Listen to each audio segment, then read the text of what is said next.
Long ago, this world was invaded by the Demon King, who unleashed countless monsters everywhere. Those who resist them are the Holy Knights, warriors serving the leader. Through a sacred pact, they gained superhuman strength and push the monsters away. But a dangerous substance known as demon's miasma remains at high concentration in certain areas. Most who become contaminated die, while others transform into demons. Now, a demon of immense power appears. Its massive body shakes the ground with every thunderous step. Blinding rays evaporate from its eyes and, with brutal force, it destroys everything in its path, leaving behind countless corpses. Two knights arrive at the site and witness the aftermath. One, named Kieran, serves as the vice captain in the 9th branch, while the other speaks to him with concern. The sight of the red moon above troubles them. The red moon is a frightening omen, a sign that a powerful demon is about to appear. As they watch its brilliance flood the battlefield, they hear a heavy crashing noise from a nearby building. Kieran narrows his eyes, realizing the sound is coming from inside, and advises caution, suggesting they return to the headquarters. But the moonlight falls heavily. When they investigate,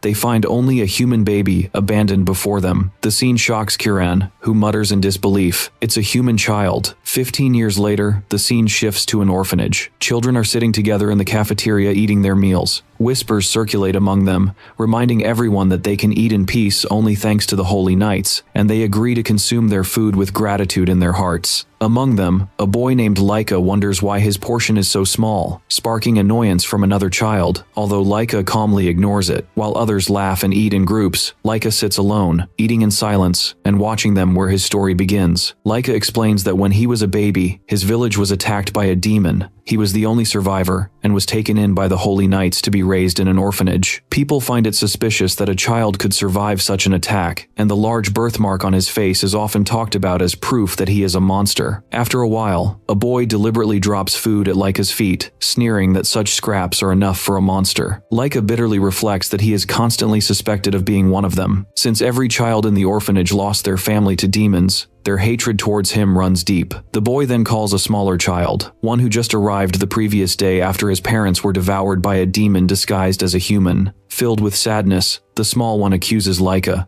saying that those of his kind are to blame. When Laika denies this, the child cries, begging to be returned to his parents, pointing at him and calling him a monster. Fueled by anger, the older boy starts hitting Laika, forcing him to apologize while the others watch in silence. Even later, as Laika cleans the orphanage floor, he thinks about how this routine of bullying has gone on for over a decade. The rules prohibit anyone from leaving the orphanage until they reach adulthood, except in the year they turn 15. Then, a priest from the Holy Knights arrives to conduct the selection test. Those who wish to become knights can try once in their lives. Laika clings to this hope. Only 5 days stand between them and the test, and he vows that he will pass it and escape this place. After 5 days, the ceremony begins in a church before a statue of an angel. The priest addresses the candidates, calling out to those who have completed 15 years and wish to take the oath. Laika steps forward with the others, although the boy who bullies him mocks him, insisting that a monster like him can never become a knight. Sacred cups are placed before the statue. The priest explains the ritual. Each candidate must step forward and take the oath and pledge to the leader, presenting what is most important to them. If the liquid inside the cup turns blue, they are unworthy. If it shines gold, they can drink and gain the knight's power. But the oath and pledge can only be taken once in a lifetime, so they must choose carefully. The first boy pledges never to run from a monster again, remembering how his little sister was devoured before his eyes. The cups gleam with gold. The priest confirms that his desire has reached the leader, empowering him with the knight's strength. The boy drinks, his eyes shining as the golden light flows from his body, while he marvels at the power surging within him. Laika watches in awe. The next candidate vows to roam freely when he leaves, treating everyone here as his family. The cups sparkle gold again, granting him power. Another boy steps forward and takes his oath. Once more, the liquid shines gold. Finally, it's Laika's turn. He pledges to become a knight to protect people. But when he searches for something to present, his mind goes blank. Laika realizes he has nothing to offer, nothing he had before. Desperately, Laika decides to offer anything of himself, anything at all. Suddenly, the liquid in the cups turns purple, shocking everyone present, even the priest, who declares he has never seen such a color before. The ceremony concludes abruptly, but Laika protests that his oath is not complete. So, just before he can argue further, the boy who hates him cuts off Laika's arm and raises the cup as proof, shouting that Laika is indeed a monster. Others join him, proclaiming they will kill Laika here and now. but the priest intervenes, warning them against misusing their new powers. Suddenly, chaos ensues as a demon descends into the ceremony hall. Explosions shake the building, and people flee in terror. The priest shouts for an evacuation, declaring that the holy knights must be summoned, but the demon advances mercilessly, killing randomly. Laika is on the ground, helpless. Laika feels terror as he stares at the monster. His heart races, filled with despair. Is this really how he will die? The boy with the newfound power steps forward, declaring that the leader's wish compels him to fight as he approaches the demon. However, despite his strength, he is defeated. Likewise, the other candidates who have been granted power rush forward, determined to fight with the strength bestowed upon them. But one by one, they too are defeated, unable to withstand the overwhelming power of the demon. Laika watches in horror. Fear consumes him as the demon strikes with its long, twisted tongue, wrapping around him to devour him alive. Panic overwhelms him. Death is here. In desperation, he rushes toward the sacred cups and drinks the liquid greedily, determined to accept any fate instead of dying here. Thus, the liquid burns inside him, but his severed arm rapidly regenerates, and his body transforms. He reflects his phantom in a broken mirror, taking on a form filled with superhuman strength, glowing with the cold energy that fills every pore of his being. Amazed yet excited, he feels his power surge. Therefore, he stands against the demon, hands ablaze with fire. He cuts the monster's long tongue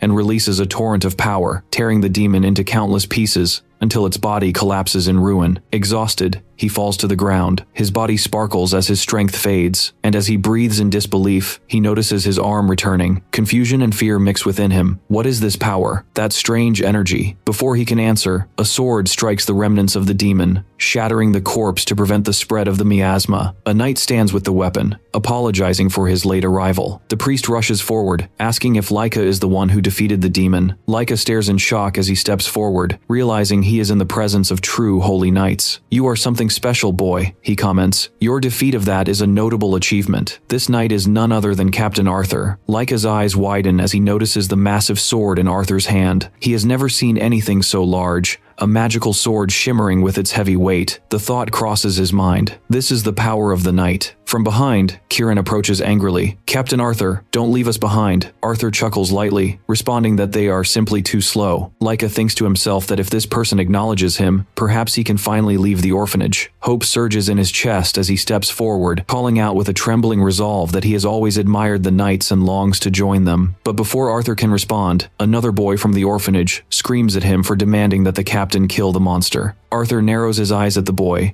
his tone sharp as he tells him that such words are a dangerous way to speak to a friend. Yet inside, Arthur studies Laika closely. This boy is the sole survivor from that destroyed village, and what he has just witnessed. His transformation without an oath and control over unnatural power cannot belong to an ordinary human. Laika begins to defend himself, but the boy angrily attacks him. Arthur moves swiftly, and hitting the boy back. The boy collapses, begging for forgiveness. Arthur then turns to Laika, asking what he means when he says he never took an oath. Laika explains hesitantly that he was about to state his oath when the demon appeared, but instead, he gained power after drinking from the sacred cup. He assumes this must be a knight's power without completing the oath. Arthur frowns in disbelief, saying such a thing must be impossible, wanting to know what Laika offered and to whom he swore. As Arthur watches closely, he catches an unusual glint in Laika's eyes. Laika insists again that he never took any oath at all, but Arthur, drawn to him, declares he must see his power up close. He commands him to show it. Laika hesitates, confused, admitting he doesn't know how to summon it since it happened on its own before. Arthur's frustration mounts, and he decides to force it out of him. In a swift motion, he grabs him and thrusts him hard into the air, to the point that his body flies off the ground. Laika floats helplessly as the ground shrinks beneath his feet. Arthur coldly tells him he must show his power now, or risk falling to his death. Kieran below tightens his gloves, describing Arthur as a demon for his disrespect. But Arthur gazes at the blue sky as if waiting for proof. Laika feels panic. If he can't transform now, he'll break and die. But before he can act, a shadow looms over him, a massive flying beast with enormous wings and a hooked beak. Arthur looks up, recognizing it immediately. "This is bad," he notes. "A sky eater." He forgot that this was their home. Kieran freezes, warning that this is not a moment for calm. Above them, the beast swallows Laika whole. The two knights watch as the creature flaps its wings heavily, rising into the sky with its prey. Kieran activates his power instantly, ready to save him, but Arthur stops him. With narrowed eyes, he states that this is their chance to see the boy's true power. Kieran glares at him, realizing this is why she is called a demon. Inside the bird's belly, Laika fights against the suffocating darkness. The acidity burns the air around him, surrounding him with sharp scales and throbbing tendons. The smell and heat press against him as he realizes the truth. He had been eaten alive. Fear grips him as he remembers the many children the demons had swallowed before. The orphanage and the holy knights are the worst, he whispers bitterly. But dying this way is far worse. In despair, his body trembles, and his transformation begins again as his powers awaken, flooding his veins, and a low moan escapes him as he shifts into the depths of the monster. Outside, Arthur and Kieran stand silently, waiting. Finally, Kieran expresses his frustration, asking why she is so reckless. Arthur coldly replies that she just wants to know the true magnitude of Laika's power, and whether he is strong enough to defeat a powerful demon. Whether this power will be helpful to them or not must become clear. Suddenly, the bird convulses. Its belly tears open, and Laika bursts forth in a blaze of supernatural power, collapsing to the ground. Kieran immediately rushes forward towards Laika, kneeling beside him, reassured that he is unharmed. Meanwhile, Arthur remains focused on the fact that defeating such a monster alone shows that Laika must be at least at the vice captain level. Her eyes harden with determination. 10 years ago,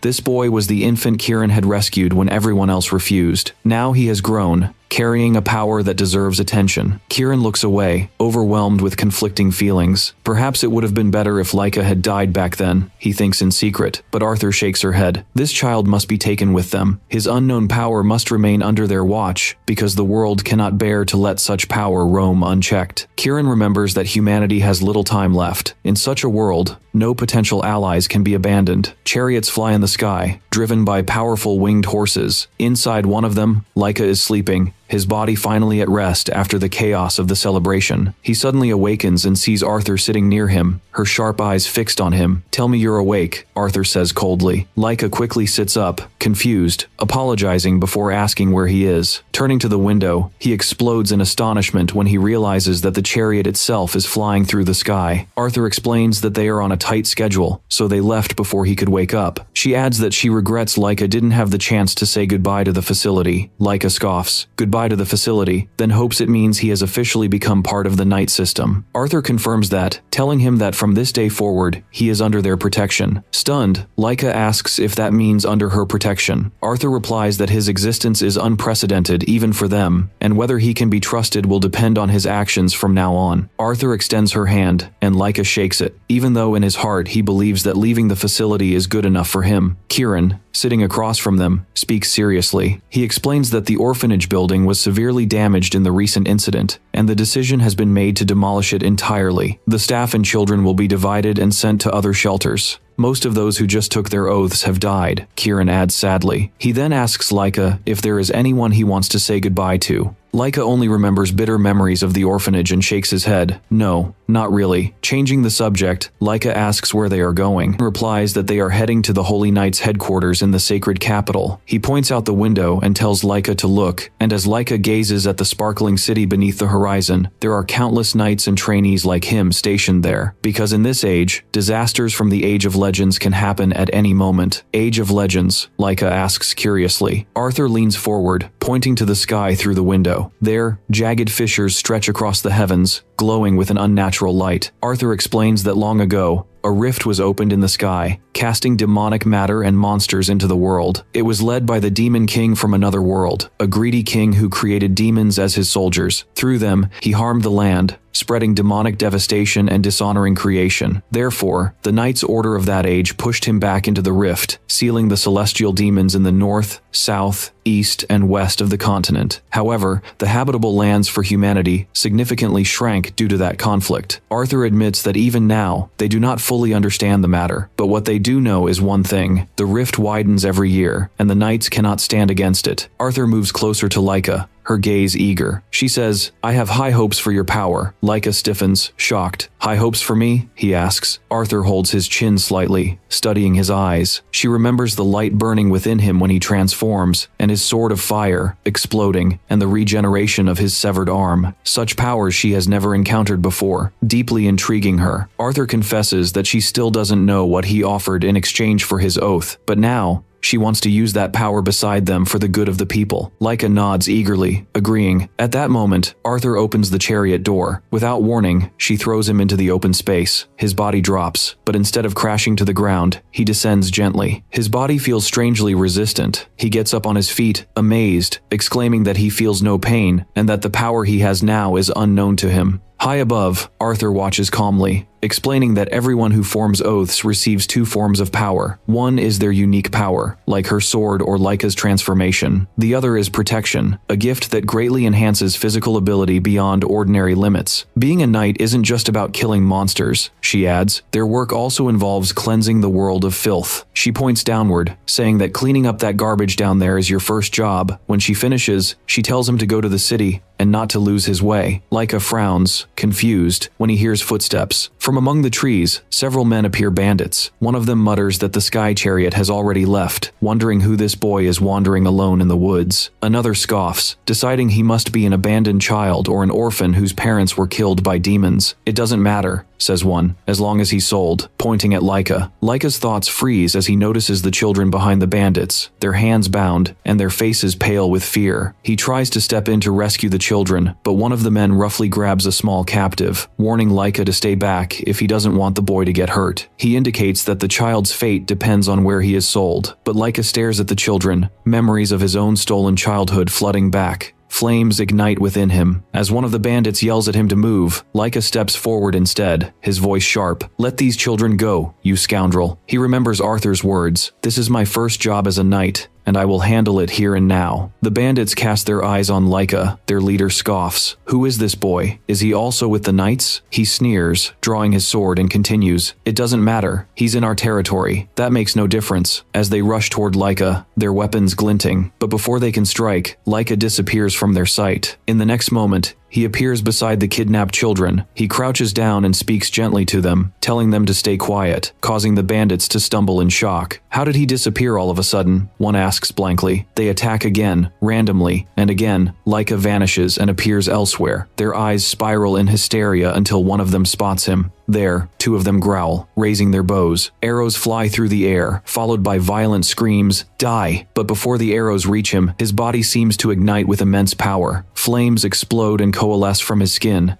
his form shifting as the fire evaporates around him. His eyes glow with an unnatural light as Laika mutters firmly, "I'll end this quickly." The ground trembles beneath his feet. The earth cracks as his powers surge forth. The bandits freeze, terror in their eyes. This man, he's a monster, one screams. Suddenly, one grabs a child and presses his sword against the boy's neck. "Don't move," he threatens. "One step closer, and I'll cut his throat." Blood drips onto the child's skin as the sword scratches deeply. Laika freezes, his fist clenched. He lowers his weapon, throwing his sword to the ground and raising his hands slowly. "I won't come any closer," he says, his voice taut. "Just let the children go." The bandit smirks. "We won't release them. These kids are valuable goods. Their parents and families are dead. They were slaughtered by demons. They'd end up as food anyway. At least we're giving them some use. If they end up with some rich fool, that's better than nothing." The bandit's words drip with malice. But before he can continue, the ground trembles. Flames explode violently beneath Laika's feet, flowing through the earth like a living wave. The fire surrounds both the bandit and the child, burning the sword from his grip and throwing it to the ground. In a flash of searing light, it slices his neck. He falls immediately. Laika watches his hands, astonished. "I told him I wouldn't come closer, but this power acted on its own. I didn't expect I could produce something like this." Breathing deeply, he realizes that the knight's power is more useful than he thought. He moves toward the children,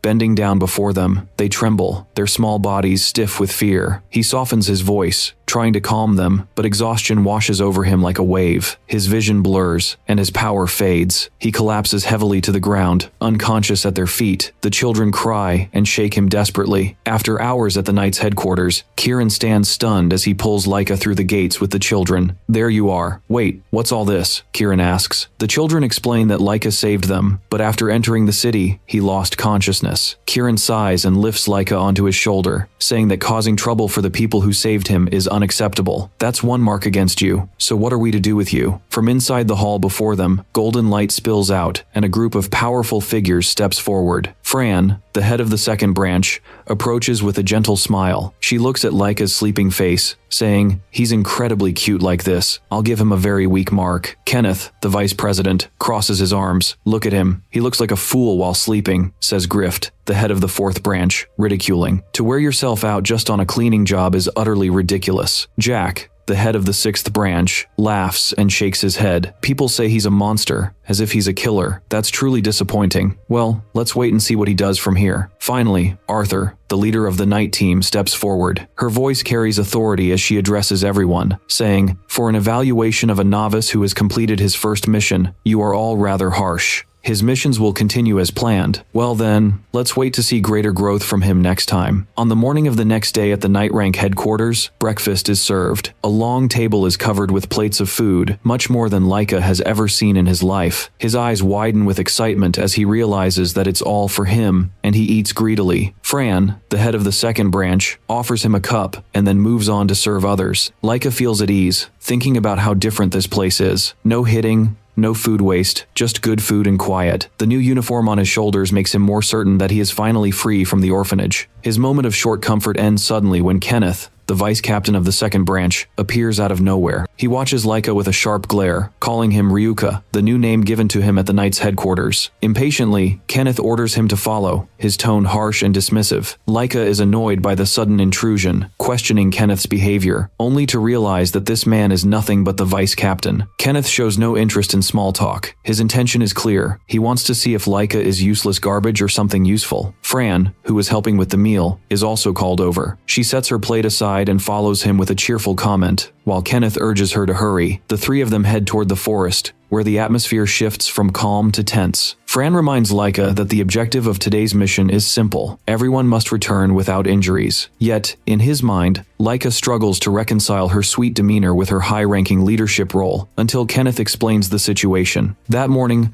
a monster was reported sighted on the outskirts of the royal capital. Although the damage so far has been minimal, a quick response is necessary, which is why Kenneth and Fran were sent. Fran adds that this is also an opportunity to test Laika since his place in the Knight's team is still uncertain. She makes it clear that this mission is being used as an assessment, so for Laika, the thought of losing this new life frightens him. However, when Fran puts her hand on his head and tells him she has high hopes for him, Ryuka feels a surge of determination. He boasts that fighting monsters will be easy because with his new strength, he has become strong enough to eliminate them. Kenneth is quick to embarrass him, reminding him that he was supposed to be carried to the Knight's headquarters by the other children after his last mission. Laika angrily retorts, questioning Kenneth's superiority, even though they seem to be of the same age. Kenneth coldly replies that many recruits in the Knight's team die within 6 months, slaughtered by monsters or broken by the burdens of their oaths, implicitly suggesting that Ryuka has no right to stand among them because he hasn't completed his oath. Fran tries to ease the tension, explaining that Kenneth's harsh words are a result of his oath, which prevents him from speaking gently. However, Laika can't help but ask if Kenneth truly thinks he looks like a fool. The vice captain ignores the question, clarifying that Ryuka hasn't sacrificed anything to gain his power. These accusations hit hard, but Ryuka does not deny it. Flames begin to radiate from his body during the transformation,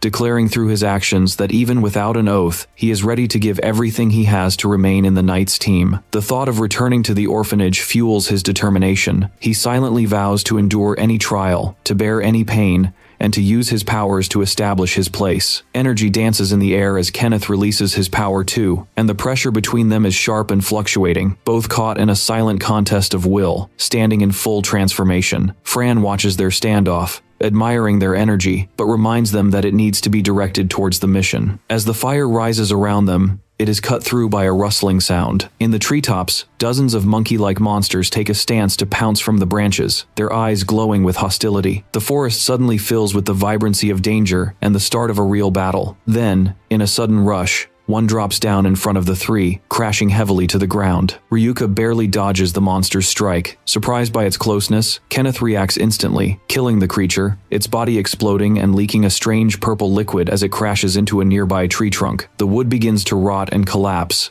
leaving Ryuka stunned by the sight. Fran warns him sharply about the danger of the monster's tails, which are spines full of poison fast enough to kill on contact. Even as she speaks, more creatures flow from the treetops, surrounding them from all directions. But Fran moves faster, cutting down the enemy with her sword before it can act. Ryuka calls out in protest, but she smiles faintly, determined that the rest of the battle will be his responsibility, as she moves ahead to seek out the devil that must be leading the monsters. As she disappears into the depths of the forest, the battle explodes around them. Kenneth raises his weapon, and his machinery glows with the knight's special arts, each shot searing through a monster with devastating precision. Ryuka also jumps into the fight, even though a single monster poses a threat to him, but it is swiftly eliminated by Kenneth, who coldly reminds him that he is nothing but an obstacle if he considers being a knight as if it were a game. That insult ignites something inside him. Another monster leaps at him, and Ryuka responds by drawing his flaming sword, smoothly cleaving it in one motion, silently vowing not to lose his place in the knight's team. Kenneth continues his relentless attack, firing volley after volley of sparkling bullets. His words are sharp as he challenges Ryuka to prove his determination through actions, not pride. The intensity in the air grows with the roar of more monsters as they leap around them from all angles. Kenneth stands firm, unwavering, cutting through wave after wave as if tireless, while Ryuka finds himself overwhelmed by numbers. Surrounded by too many enemies, he feels humiliated as he looks at Kenneth, engrossed in killing enemies yet still standing resolute. The gulf between them becomes painfully apparent. Fire against fire, precision against raw energy. Two more monsters approach, forcing Ryuka to toss his sword, its blade slicing through their bodies in a burst of flames. But even as he fights, doubt creeps in, further realizing that his flames are draining his strength faster, exhaustion threatening to break him again as it did before. Kenneth coldly scoffs at his diminishing capability, telling him to either fight properly or get out of the way. The vice captain's movements remain unshaken and effortless. His aura does not weaken. Angrily, Ryuka demands to know how he can fight endlessly without expending his energy. Kenneth simply replies coldly that every shot is summoned through his own arts. Each bullet is created by channeling energy directly into his weapon. Ryuka realizes with admiration that Kenneth's power works entirely differently from his own. It's efficient and controlled, unlike his exhausting and ceaseless flames. He understands that prolonging the battle will only end in his downfall. Kenneth notices his hesitation, ready to announce him unfit for the system, but something unexpected happens. Ryuka's flames surge violently, enveloping his body in flames that blaze hotter than ever. His frame expands, muscles defined with superhuman strength, and the ground beneath him ignites. He lets go of control, unconcerned for efficiency and mana costs, releasing everything in a single crushing blow. The mountains quake as a cascade of fire erupts outward, consuming the monsters in a single devastating explosion. Their screams echo as countless monster bodies fall. The treetops ignite with a crimson glow. Kenneth freezes for the first time, his eyes narrowing at the destructive power Ryuka displays. The energy fades as quickly as it came. Ryuka collapses to the ground, completely exhausted, unable to lift a single finger. He breathes heavily while looking up, managing a light smile, silently resolute that his display of power proves he deserves recognition. But Kenneth stands still. His gaze shifts to the battlefield where something strange begins to happen. From the corpses, threads like burnt strings emerge, plunging deep into the ground. His instincts scream a warning. The earth shakes, and the soil splits open as if alive. Kenneth shouts a warning as the forest ground explodes. The earth erupts upward, and from its depths, a massive monster rises, dwarfing everything before it. Its enormous form blocks out the light, and the real battle has just begun. Ryuka is forced, despite his drained powers, to summon his flaming sword and cut at the monster, trailing waves of fire behind his blade. However, the beast is so huge that his attacks scatter uselessly against its skin. In a reckless rush, he leaps forward, about to fall into its open mouth, but Kenneth catches him at the last moment, pulling him back. The demon uses its massive tongue, wrapping both Ryuka and Kenneth in its suffocating grip, until a bright light pierces the sky. Fran descends to support them, her weapon glimmering as she strides straight toward the demon's mouth. In a single strike, she cuts off its massive tongue, severing it from the demon and freeing the two trapped inside. She lands with precise accuracy as the gargantuan monster shatters into pieces. Standing in the pit left by the demon's emergence, she quietly observes the remains, her tone indifferent as she points out that the smaller monsters have been dealt with well enough. Her eyes light up with a smile as she watches the two, teasing them that they seemed closer than expected. Both Kenneth and Ryuka freeze at her words, but she chuckles slightly before completely freeing them from the torn flesh. Ryuka watches, keeping his tongue tied in silence, astonished by seeing someone face such a massive monster without hesitation, showing no signs of weariness, making him realize just how out of reach Fran truly is. As he watches her, she brings her hands together and bows her head for a brief moment as if in prayer. When he asks why, she explains that demons are not born creatures, but were once human, twisted and consumed by excess magical energy. So for her, every kill is followed by a prayer, a moment of respect for those who were simply unlucky. Ryuka nods quietly, but Kenneth narrows his eyes. For him, these events raise unsettling doubts. Powerful demons this close to the capital seem far too unnatural, and he expresses his suspicion that something unnatural is happening here. Before they can ponder further, a new presence emerges. The air thickens, becoming heavy and suffocating. Fran freezes, her gaze intensifying as she commands Ryuka and Kenneth to flee. From the shadows, something colossal approaches, larger than the demon they just killed. Kenneth stumbles as his energy wanes, his body refusing to move. From the darkness, a figure takes shape, towering high, human-like but monstrous. The greater demon advances, its voice deep and resonant. It speaks with twisted pride, referring to the slain demon as its offspring, mocking humans for their audacity to destroy its creation. Franca raises her weapon again, demanding to know his identity, but before she can get closer, the creature lifts a single finger. The ground shakes violently, forcing them all to the ground as if they had experienced an earthquake. Ryoka feels a sense of dread, as the immense power emanating from this being surpasses anything he has faced before. Even Frank, who seemed invincible, suddenly appears powerless compared to him, and Kenneth, who defiantly fires his bullet. Sparks of magical energy tear through the air, but the greater demon moves his finger once more. A surge of energy rushes toward Kenneth's arm, making him sway as the demon laughs at his defiance,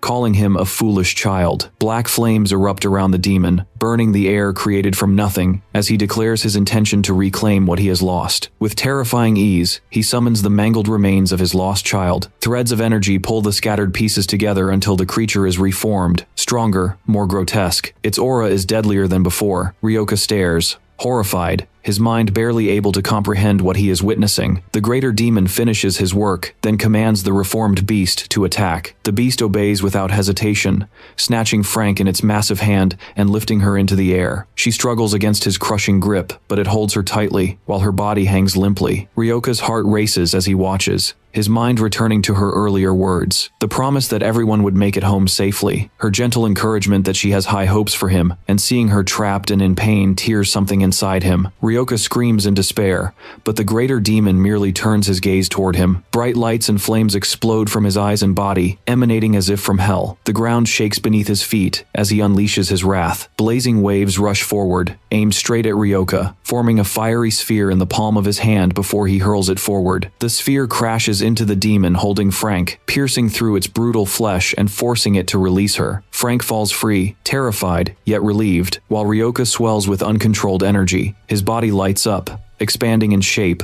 with flames streaming from his eyes to his forehead, announcing his transformation into a colossal form of pure power. But the pressure is too great for him to bear. His strength crumbles, and he collapses to the ground. The greater demon hovers above him, his gaze sharp, showing more curiosity than anger. He admires that Ryoka is still able to move under this overwhelming weight, then effortlessly lifts him into the air with a flick of his hand. Holding him suspended, the demon observes closely, his eye narrowing as if he has discovered something strange. He whispers that the fire Ryoka carries is not of this world, then delves deeper, uncovering a strange pact etched in his soul. With a horrific laugh, his interest is revealed. Ryoka has been bound by an oath to a king not of this realm, and Ryoka returns to life. His body ignites once more, flames erupting from his skin in a torrent. With a sudden rebellion, he channels everything into a single, devastating attack. The flames incinerate the greater demon, tearing apart its massive body. The body of the beast explodes into countless burning shards, collapsing around them as fragments, and Ryoka, utterly exhausted, falls heavily to the ground. Kenneth and Frank stare at the devastation of the battle in shock. Kenneth asks in disbelief if the beast has truly been killed, but Frank's keen eyes notice something odd among the scattered remains. The body is far too empty,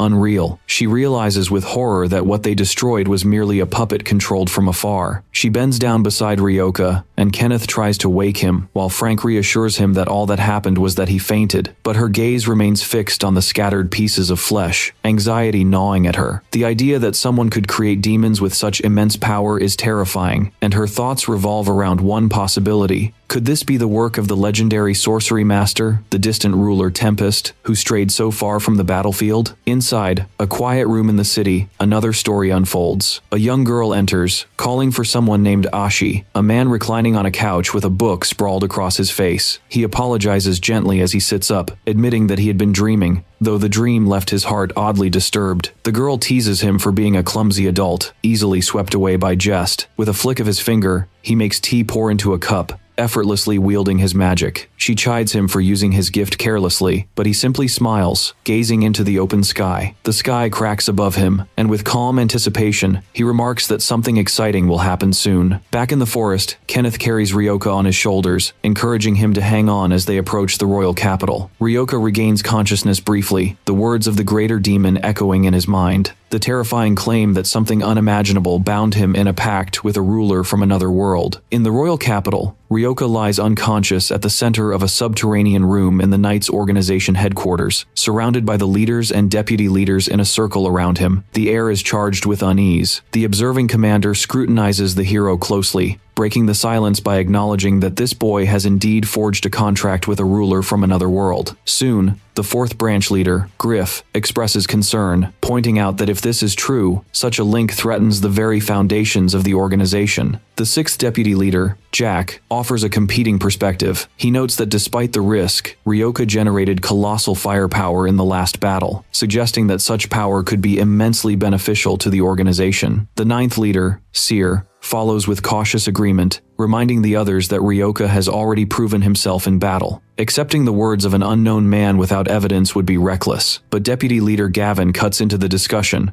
warning that the possibility of the sorcery master intervening cannot be overlooked. He insists that the danger is too great, and that this organization has no place for unreliable elements. Such characters only bring chaos. The commander gazes into his eyes and turns to Frank, asking for her testimony since she witnessed everything herself. Frank steps forward and explains that both she and Kenneth were unable to move during the confrontation. The only one able to face the enemy was Ryoka, and without him, they would all be dead. However, she admits uncertainty about whether Ryoka himself can fully control the power he possesses. Gavin seizes upon her hesitation, adding that every time Ryoka uses his power, he collapses from exhaustion. Power without stamina is no power at all. The commander listens in silence, then summarizes that the problem is not Ryoka's strength but his ability to control his power and prove that he fits within the organization. Turning to Gavin, the commander questions what it would take to convince him. Gavin replies after a pause, coldly, that it would take the Torch Guardian test. The declaration sends a wave of shock through the room. Testing the boy so soon, with no mercy challenge, seems excessive. Yet, the decision is made. The commander orders Jack to take responsibility for healing Ryoka, directing him to ensure that the boy is fully healed before the test. Therefore, amidst his healing, Ryoka suffers whispers that echo in his mind. Incoherent words of contempt mock his pact, calling him disgusting, questioning what he truly is. The voices grow louder until he suddenly awakens to find himself in a quiet room. Deputy Leader Kenneth sits nearby, relieved that he is awake. Kenneth slightly scolds him, pointing out that the healing techniques have already been used on him, asking how long he intends to sleep. He assures Ryoka that the immediate danger has passed. Ryoka looks at him in surprise, asking why he seems so concerned. Kenneth replies without hesitation, Ryoka was the one who saved them, and of course, he was worried about him. A rare smile glimmers on Ryoka's face, teasing that Kenneth is bad at lying. Kenneth dismisses the matter with a grumble, but ultimately thanks him. The door opens, and Branch Leader Seer enters, apologizing for disturbing Ryoka's rest. He tells him that a decision has been made regarding his future. Ryoka asks, confused, what that means. Seer explains that he has been chosen to undergo the Torch Guardian test. Kenneth shows an angry reaction, deeming the decision reckless. Ryoka, still in a state of shock, asks what the test entails. Kenneth steps in his way, objecting that the boy is just a newcomer, who has only just gained magical powers, unprepared for such a test. He warns that the test is designed for an elite chosen among knights, those with extensive experience and proven achievements. Normally, even attempting such a thing would require a recommendation from several branch leaders. Sending Ryoka now is no different from sentencing him to death. Chase Aaron seriously adds that Kenneth is telling the truth. The test is harsh on Ryoka, and only a few succeed. Many go mad, and others perish. Taking it lightly is inviting death. Ryoka sits on his bed, his expression torn between anxiety and determination. He admits that he doesn't fully understand the intricacies, but this is the only place left for him, and so he will risk everything he has, even his life. After 5 days, the day of the test arrives. At the entrance of a vast cave, Saren stands with Ryoka. He explains that the test consists of 2 parts. First, Ryoka must stay inside the cave for 3 days. Then he presents him with something simple, a candle. Ryoka looks at it perplexed. A candle, he asks. Saren commands him to channel his power into it. When Ryoka holds it, he feels an intense heat and is guided by pain. Saren explains the true nature of the test. Ryoka must ensure that the candle's flame does not extinguish for 3 days. He must protect it at all costs because its light will attract monsters. After that warning, the boy is left to his fate. The Torch Guardian test begins. Ryoka enters the cave, holding the fragile candle in his hand. The darkness inside is suffocating, broken only by the faint flicker of fire. Water drips rhythmically from invisible crevices above, and the atmosphere is thick and hard to breathe. He immediately feels the density of magical essence. He realizes this is what the commander meant, Seer's instructions ringing in his mind. This cave contains an unusual concentration of magical energy, even for the northern regions where it is already abundant. Because of that, monsters thrive here in greater numbers than anywhere else. His test has 2 parts. First, surviving these conditions for 3 days, and second, protecting the candle flame from going out. Thus, movement in the shadows demands his attention forward. A monster appears, stumbling toward him, and his mind repeats Karen's warning. Not allowing the candle to extinguish is an impossible choice. If it goes out or burns completely, he will fail. Ryoka gathers his strength and summons his sword, unleashing its flame in a swift strike. The creature is sliced to pieces in an instant. His eyes look back at the candle, seeing its flame dangerously flicker, draining more of his power than he intended. Again, Seer's teachings float in his mind. The candle feeds on his power as fuel. By reducing the output, like narrowing a water flow, he can regulate it, forcing himself to calm down. He gently blows and focuses until the flame diminishes to a steady glow. The cave becomes disturbed from all sides, creeping, flying, skittering. More monsters draw closer, grotesque shapes filling the tunnels. The commander's words echo again in his head. The bells will toll in the cave after 3 days. Only if the candle does not extinguish by then will he be recognized as an official member of the organization. Failure means death. Ryuka is already cornered, Ryuka tells himself. If he proceeds carefully, he slowly retreats. In the end, he will find himself trapped. This situation prompts a reckless decision. Instead of diminishing the flame, he directs his power toward it, doubling it. The small candle ignites with light, illuminating the vast darkness of the cave. Every lurking monster slides toward him at once, their eyes reflecting the glow. So, with a violent surge of energy, Ryuka unleashes a devastating wave of fire, vaporizing the horde in one colossal attack. The cave walls shake with the force, and ash scatters across the damp ground. Outside, Kenneth and Siri, who are observing the trial from beneath the water's surface, wait in shock. Kenneth whispers that the boy is trying to eliminate every monster in the cave at once, and then rest afterward. It's a method that goes against the spirit of the trial itself. However, Saren, who is close by, can't help but smile, acknowledging the genius of such tactics. Yet, he is shrouded in concern. Something seems off. He suddenly realizes the truth, and whispers anxiously, "This is wrong.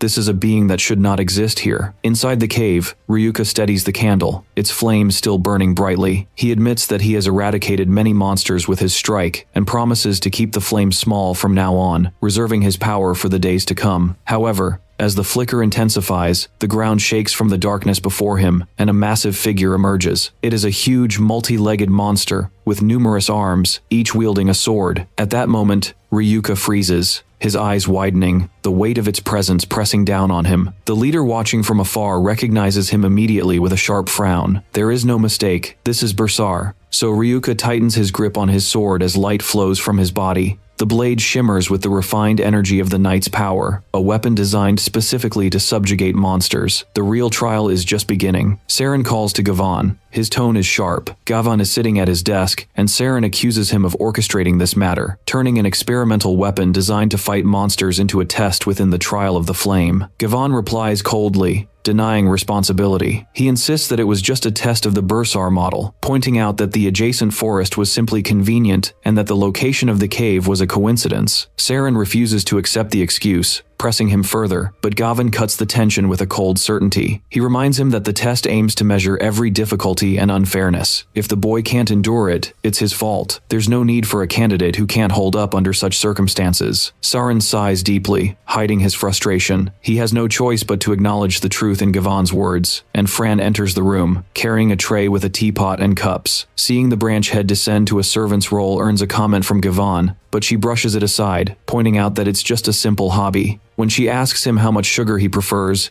he responds that he takes none, and she pours the tea for him without hesitation. She comments that he seems unusually in a good mood, to which he replies that he is not in a bad mood. In his opinion, the fewer worrying matters in the organization, the better. He looks at the mirror placed in front of him, its surface reflecting the events inside the cave as Ryuka's trial continues. Deep within the earth, the huge monster looms. Its single eye glimmers and unleashes a barrage of blazing rays. Ryuka counters by forming a blazing sphere in his hand and throwing it toward the creature, but the attack fails to inflict any visible damage. The monster remains unscathed. Panic flashes across his face as he realizes that the candle's flame has grown dangerously large, consuming more of his energy. He warns himself to be cautious, but the monster attacks again, its eye exploding in violent streams of light. Ryuka narrowly dodges the attack. His body is tense, his thoughts a mess. Using fire is draining him rapidly, and worse, the attacks might not even activate. He wonders what he can do. He continues to evade the strikes until the ground beneath him collapses, and he falls into a deeper chamber of the cave. Down in the stifling darkness, the monster stands above him, its many legs scraping the stone, its numerous arms grasping blades, and its immense eye sparkling with lethal light. Ryuka studies the monster carefully, passionately searching for a weakness. He looks at the massive eye. The creature is still, its attention fixed on him. As it moves forward, it fires a hot beam at his leg. When it retreats, another explosion follows from behind. Slowly, he understands. The monster senses every movement he makes and fires in response. The truth dawns on him. If it reacts to his movement, then the eye itself must be the key. With a surge of determination, Ryuka channels his power and urges himself to attack, his flame exploding as he thrusts his sword directly into the glowing eye. The weapon cuts deep,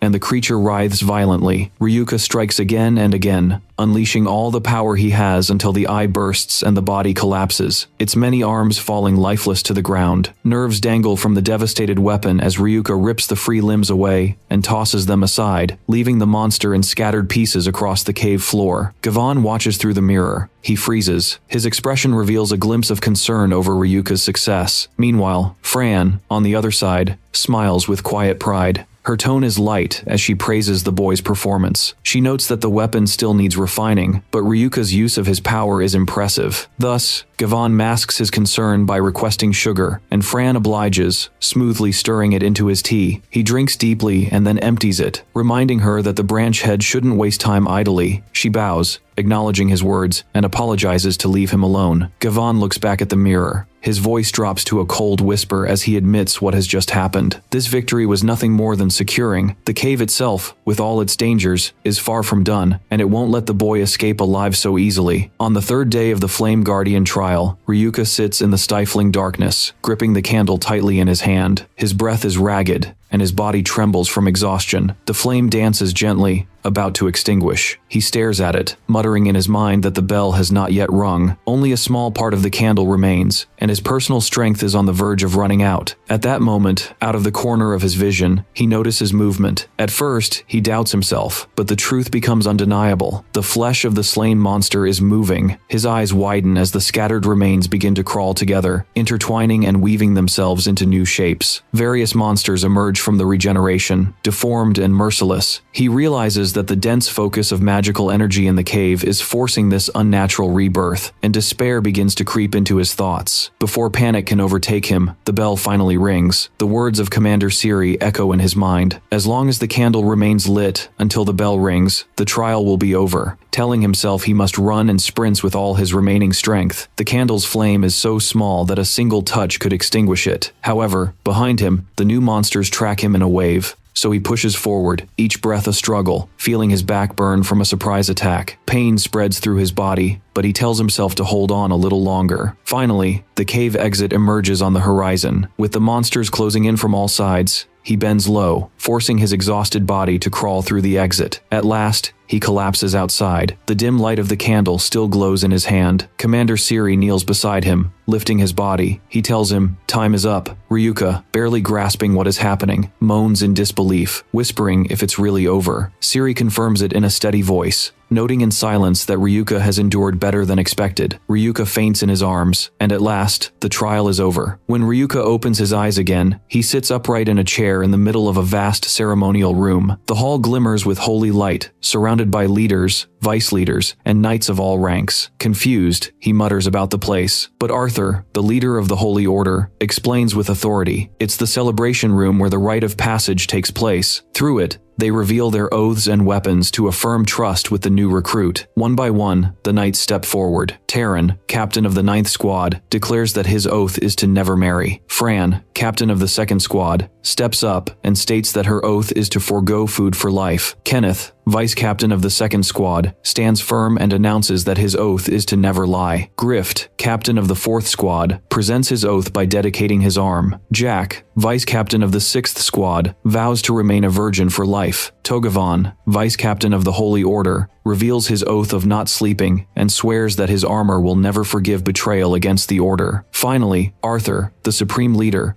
raises a shimmering sword with holy light. In front of everyone, Arthur swears to forsake sex itself. The moment shifts toward Ryuka. The captain calls him to unveil his arm and oath, a sign of trust before the holy organization. All eyes turn to him with sharp anticipation. As he slowly rises from the chair, Ryuka transforms, his body swelling into a massive form of energy and power. His voice trembles, but he holds determination as he confesses his truth. He does not know what this power truly is, nor what the oath tying him to it is, but he vows that he will earn everyone's trust before him. He announces his resolve to become stronger than anyone else, to ensure that no one around him suffers harm again, and to save others before they fall. The room falls silent, then the faces soften with acceptance. Many smile at his words, even though tension still lingers. Arthur speaks seriously, holding the blazing sword high. The knight who symbolizes life is now before them, and Ryuka must continue to find strength as proof of trust. Yet with this, they welcome him into the Holy Order of Knights. Then a golden light bursts from Ryuka's body, filling the room with brilliance. But Gavan's cold voice cuts through the atmosphere. He protests against Arthur, questioning how someone who can't even craft a proper oath is allowed entry into the organization. Arthur sharply reminds him that Gavin is the one who proposed the Flame Guardian test as a standard for competence. Ryoka risked his life without hesitation, admitting his uncertainty, yet he endured. This alone, Arthur argues, is proof of his confidence. However, Gafan continues to warn that Ryoka's instability could endanger the Holy Order itself. Still, Arthur falls silent again, declaring that the closer Ryoka gets to death, the stronger he becomes, and that this power will one day be their greatest weapon. The scene shifts to a train, where the conductor announces that it is heading to the central western region, and the journey will take about 2 hours, so please feel comfortable and enjoy the ride until arrival. There is a special carriage for the organization's knights,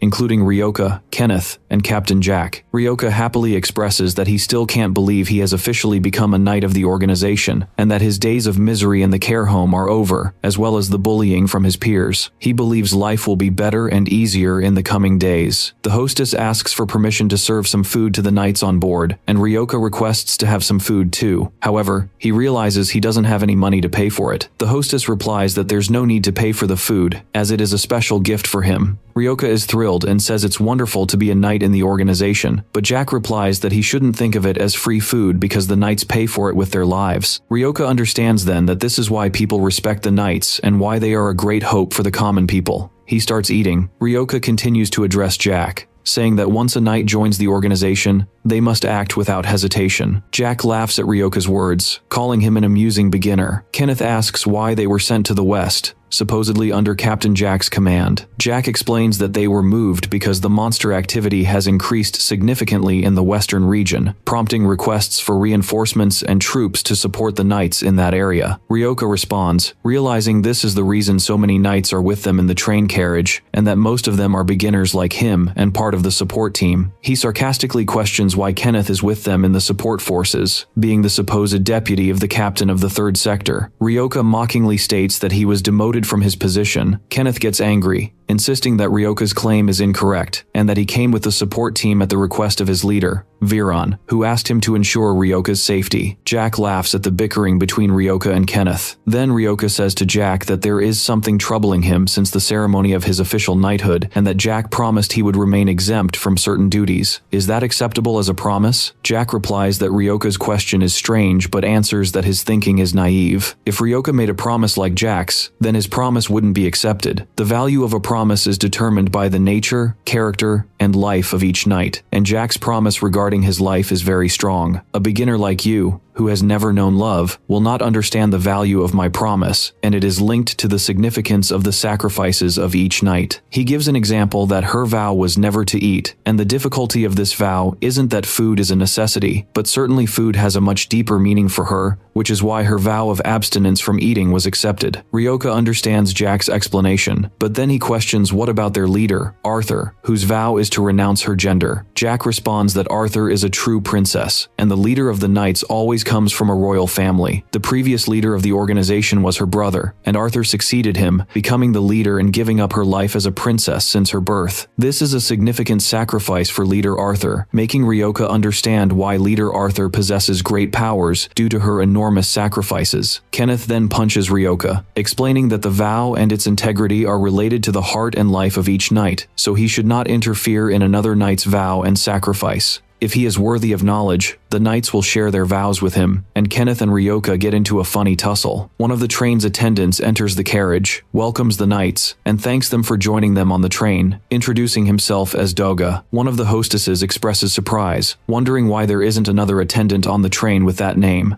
Suddenly, Jack grabs Ryoka and Kenneth, pulling them away from their table just as an attack strikes from under the train's floor, hitting the support knights in the carriage. This attack was orchestrated by Doga, and Ryoka is shocked by the number of fallen knights from this treacherous assault. He sees one of the novice knights injured in the arm, and tries to get closer to help and check on him, but to his shock, the knight transforms into a monster. Kenneth warns him late to stay away, but the monster attacks Ryoka, severing his arm. Ryoka screams in pain, surprising Jack and Kenneth by what's happening. Doga introduces himself again, stating he serves Tempest, the king of sorcerers, and anyone standing in Tempest's way will be dealt with. After Ryoka's arm is severed, amid Jack and Kenneth's shock, Kenneth notices the strange power that transformed the injured knights into monsters resembles the power he faced in the forest with Viran and Ryoka. He realizes that his leader Viran's suspicions were correct, that it is the work of the legendary sorcerer. As Ryoka suffers greatly from his severed arm, another monster attempts to attack him, but Kenneth uses his powers and weapon to defeat the monster, then directs a powerful shot from his weapon at Doga,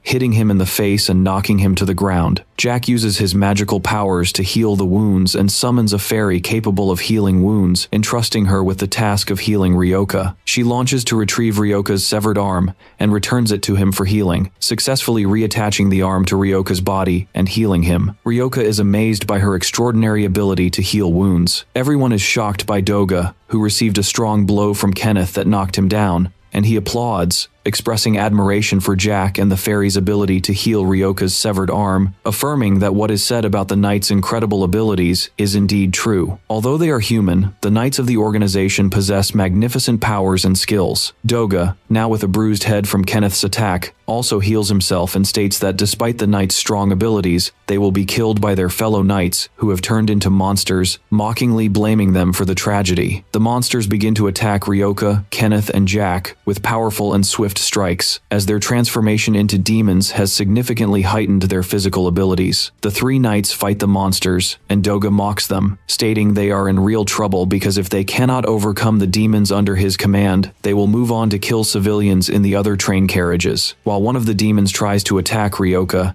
he attempts to talk to him to help him regain consciousness, stating that he is a knight of the organization and his role is to protect people, not attack them. However, it's in vain. Jack stabs the demon in the head with a knife, explaining to Ryoka that once a human becomes a demon, they cannot return to their former nature. Jack reminds Ryoka that the role of the organization is to protect people, and he should have learned that during his training and when he was tested in the Torchkeeper's challenge. To fulfill his mission, he sometimes has to be prepared to sacrifice his comrades. If he cannot do that, he must leave the organization immediately. Kenneth asks Ryoka to take care of confronting the demons along with Jack, while his mission is to prevent the demons from reaching the civilians and protect them from any danger. Ryuka moves forward, taking the terrified hostess away from the surrounding monsters, and heads to the next car in the train, which carries the civilians. He enters the car and shouts loudly for everyone to escape immediately due to the presence of demons in the adjacent car, urging them to go to the last cars in the train to avoid danger. People are shocked by Ryuka's warning and question whether what he says is true, but Ryuka insists they hurry to save their lives, causing civilians to panic and flee from the car as he urges them to hurry. Ryuka finds a woman with 4 children who is unsure what to do and how to protect her terrified, crying little ones. She tells them to run, but suddenly, a demon enters the car, making the mother and her children scream in fear. Ryuka awakens his powers, summons his blazing sword, and defends the mother and her children. He recalls the knight's mission to protect people, and strikes the monster with his fiery sword, defeating it. Then, Ryuka's powers explode, causing a remarkable transformation, and he separates the car with the demons from the rest of the train to protect the civilians. He jumps from the civilian car to the one containing Jack, Kenneth, and the demons. Captain Jack praises his actions, saying they're not bad, and Doug looks at Ryuka with a challenging smile, with power igniting in Ryuka's eyes. After separating the civilian car from the train and jumping into the battle car, Ryuka announces that he has secured the civilians by moving them away from the fight. Doug marvels at Ryuka's appearance and strength, remarking that, according to his information, only the knights with high combat powers are the leaders of the knights organization. Ryuka, burning with anger, tells him to be quiet and calls him worthless trash, threatening to kill him. Doug sarcastically replies that he had prepared a special welcome for the knights to enjoy their journey, but it seems his preparations were not enough, angering Ryuka. Ryuka starts to launch an attack on Doug, but Jack prevents him from acting impulsively to avoid getting killed. Jack advises him to be cautious, noting that the remains of the knights transformed into demons are moving and gathering to form a demonic creature, and they need to be careful about what's coming next. A series of attacks directed at the knights begin from the demon remains. Jack challenges Kenneth and Ryuka to a competition. Whoever can get past the next attacks and reach Doug will earn the honor of beheading him. The 3 knights prepare to charge at Doug to eliminate him while Doug mocks them, claiming their actions scare him, and says that if he doesn't use his usual tricks, he might actually get killed. Doug sends the remains of the fallen knights to attack them, but the knights fiercely counter the onslaught. One of the transformed remains tries to restrain Ryuka's arm, but he quickly frees himself with his huge firepower. Doug realizes he won't win this battle through futile direct combat and must resort to trickery. He is startled by Jack's powerful assault as he arrives and tries to stab Doug with his knife. However, Doug suddenly disappears and escapes to the next car, which is the train's control room. Jack follows him, inspecting the compartment and confidently assuming Doug cannot have escaped so quickly and must be hiding somewhere. While searching for Doug, Jack discovers bloodstains and hears the groans of an injured civilian lying on the ground, bleeding from his wounds. He wonders if this is the real train conductor, kneels beside him, grasps him, and attempts to heal his injuries using his powers, summoning a fairy to heal wounds. To his surprise, a stake pierces his shoulder, inflicting a severe injury. Jack realizes that the injured conductor was just a trap set by Doug, and the injured one escapes from Jack's grasp, transforming into something else. He sarcastically remarks that the knights of the organization are just fools, and their actions are predictable, stating that when they see one of them injured, they rush to help. Just as his older brother taught him, that strange character transforms into another demon called Dolka, and Doug appears, with Dolka perched on his shoulder, revealing that he is Doug's brother. Jack vows to kill them both, but Dolka severely injures him with a stake piercing through his body, asking Doug if he should throw Jack out the window while he is injured. Doug replies that he should do so, praising Dolka's performance in getting rid of Jack. Inquiring about the real train conductor, Jack, while injured, asks Dolka, who tells him that they threw him out of the train window. Kenneth rushes in to save Jack, grabbing him, while Dolka mocks Kenneth, questioning his opinion on their strategy and how it successfully eliminated one of the knight's leaders. Suddenly, Doug and Dolka are surprised by an attack from a blazing sword that slices off their arms. Dolka screams in pain from his injury as he sees Ryuka, his power ignited and filled with fury, declaring that despite being a novice knight, he will be the one to kill them. Kenneth examines Jack's wound, discovering it to be deep and dangerously severe, so he asks the healing fairy to treat Jack's injury. She starts healing him, but since Jack is unconscious, the process will take time. Doug and Dolka return, regenerating their arms to normal, and Doug responds to Ryuka's threat to kill him by calling him very arrogant for being human. Doug and Dolka decide that to confront the knights Kenneth and Ryuka, it would be best to fight outside. They indeed move to the top of the train, waiting for the knights to show their true powers without restraint. Ryuka looks at Kenneth, saying one of them must stay with Jack in case there's another trap and Jack is taken hostage. Kenneth replies that he will take care of healing and protecting Jack, trusting Ryuka to eliminate Doug and Dolka. Ryuka heads to the train's roof to face Doug and Dolka, finding Doug waiting for him with a mocking expression for coming to fight alone. Doug ridicules Kenneth for not coming to support Ryuka in the battle. Ryuka asks Dolka about Doug's goal and the Sorcerer Emperor and what they want from all this. Doug replies that he previously told Ryuka that his role and mission are to eliminate and kill the knights, following the orders of the Sorcerer Emperor, and he won't allow them to reach the western region alive. Ryuka then questions Doug about what the Sorcerer Emperor's purpose in the west is and what he wants to do in that area. Doug, scoffing, replies that Ryuka doesn't need to know that information because he will die here. The train enters a dark tunnel, and from the darkness, many glowing eyes appear, revealing that they are bats transformed into monsters by Doug. These bats begin to attack Ryuka, attempting to injure him. He dodges their attacks, but one manages to hit him. Ryuka continues to evade their assaults, defeating them with his blazing sword, but he realizes they keep coming in larger numbers and attacking him, so he thinks that to end this, he must find whoever controls them and eliminate them. One bat launches an attack on Ryuka from behind and nearly hits him, but it is shot and killed by Kenneth's weapon, who has come to assist him in the battle. Ryuka wonders about Kenneth's presence, and Kenneth responds that he cannot face them alone. The two knights begin to take down the monsters together, covering each other's backs. Doug, determined, launches a strong assault to eliminate Ryuka and Kenneth, with killing stakes emerging from his feet aimed at Ryuka to kill him. Ryuka realizes the trap Doug and his brother Dolka prepared and grabs Kenneth's head, placing it in the path of Doug's attack, which slices through his body. It becomes clear that Kenneth, who was supporting Ryuka, was actually Dolka. This was the brothers' plan to eliminate Ryuka, but Ryuka foresaw their deception, causing Doug to kill his brother Dolka himself. Doug wonders how Ryuka figured out that Kenneth was a fake, and Ryuka replies that, as he said, the knights have a habit of putting complete trust in their comrades. He had made an agreement with Kenneth for Kenneth to protect and heal Jack, while Ryuka would fight Doug and Dolka, adding that Kenneth never lies. Ryuka seizes Dolka's head and crushes it into small pieces, launching a devastating attack on Doug, grabbing his head and smashing it, destroying his body, and mocking him by asking how it feels to be killed by a novice knight. Doug transforms into remains, his head crushed and body torn apart. The battle ends with Ryuka slaying the two brothers, and he proudly remarks that he couldn't behead Doug as stipulated by the contest Jack set up, but he thinks he will be forgiven for smashing the head of their enemy, Doug. After defeating Doja, Ryuka completes his transformation and returns to his natural form, but he notices someone off in the distance on a train track holding a hammer. He informs Kenneth, who has just finished treating Jack, though Jack hasn't regained consciousness yet. Kenneth recognizes her as Bright, the leader of the 6th branch. Bright uses her hammer to create an icy wall against the train to stop it, and then she goes to see what happened with the knights, heading towards unconscious Jack. She slaps him to wake him up,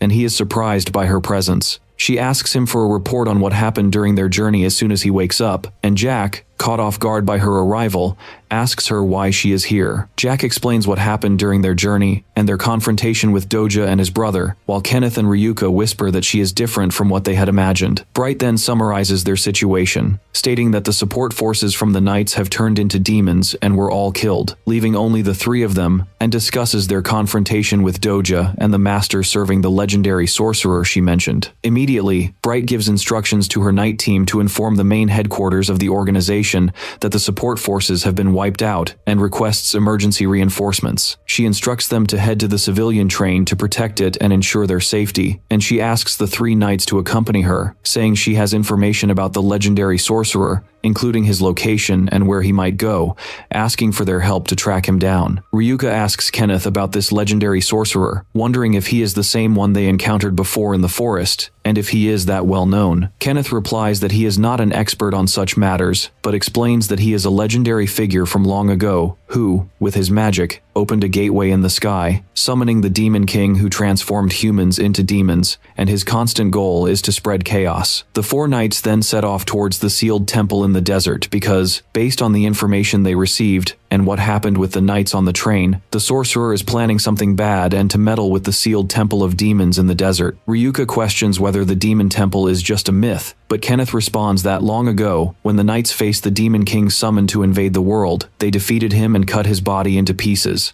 Those pieces turned into fully formed monsters with high intelligence, causing a major catastrophe. One of those monsters controlled the weather, sending down thousands of lightning strikes simultaneously. Another burned cities until even the rocks melted. One caused floods and submerged everything, and yet another destroyed the land. The knights of that time could only fight and defeat those monsters, and built temples in the north, south, east, and west to seal each of those monsters away to end the threat. However, despite being sealed, those monsters continued to emit their demonic energy, known as miasma, which spreads chaos and transforms creatures it touches into demons. Bright comments that the desert used to be Greenland, but the sealed demon in the temple, controlling the water, absorbed all the water from the ground, turning it into a desert. They have received information that they faced someone capable of creating monsters, the same one they encountered in the forest earlier, and the organization believes that this person is the legendary sorcerer who summoned the Demon King to the earth. They will pursue this lead because the union of the legendary sorcerer with the demons sealed in the temples would be extremely dangerous and could lead to another catastrophe in the world. Ryuka asks if the sorcerer is ahead of them at the museum, and Bright replies that they will arrive soon, as the museum must be close to this location. Suddenly, a red moon appears in the sky, signaling something dangerous, reminding Ryuka of its appearance during his previous encounter with the sorcerer in the forest. He hears a voice speaking in his head, saying that it longs for the past. Suddenly, the vehicle they were riding in to transport them in the desert flips over, and they find the temple they are looking for. Ryuka lands on its surface and sees a strange person celebrating joyfully to meet him, explaining that during their last encounter, he met Ryuka through a doll, but this time, he faces him in person. Ryuka recognizes him as the legendary sorcerer Tempest.